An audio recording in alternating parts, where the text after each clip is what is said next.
তোমরা কেমন আছো? আশা করছি তোমরা খুব ভালো আছো। পূজাস স্পাইস ব্লগ চ্যানেলের নিউ ভিডিওর সঙ্গে তোমাদের অনেক ওয়েলকাম। তো আজকে আমি হচ্ছে একটা নতুন পদ্ধতিতে ম্যাগি বানানো তোমাদেরকে শেখাবো।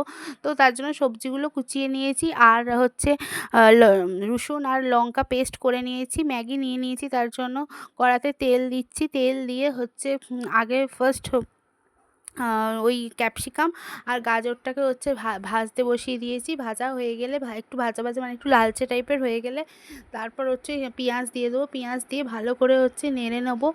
আর এই ম্যাগি ভাজাটা হচ্ছে তোমরা বাড়িতে করবে, তোমাদের আশা করছি খুব ভালো লাগবে। তারপর আমি কুচো করে রাখা টমেটো দিয়ে দেবো। টমেটোটাকে ভালো করে নেড়ে চেড়ে ভেজে নিতে হবে।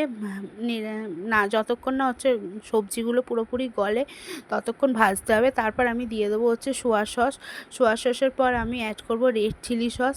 রেড চিলি সসের পর আমি অ্যাড করেছি ভিনিগার। তোমরা ভিনিগারটা স্কিপ করতে পারো, আমি অ্যাড করেছি তাও। তারপরে হচ্ছে ভালো করে হচ্ছে সসগুলো হচ্ছে মানে মিক্সচার করে মানে কষিয়ে নিতে হবে।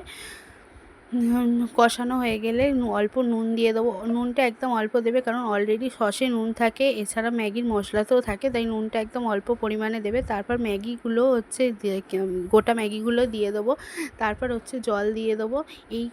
এইগুলোর মধ্যেই আমি ম্যাগিটা সেদ্ধ হতে দেবো। তারপর একটু সেদ্ধ হয়ে এলে তার মধ্যে ম্যাগির মশলা দিয়ে ডিমটা আলাদা ভেজে কুচি করে ওপরে দিয়ে নামিয়ে নেবো। কেমন হয়েছে তোমরা জানিও।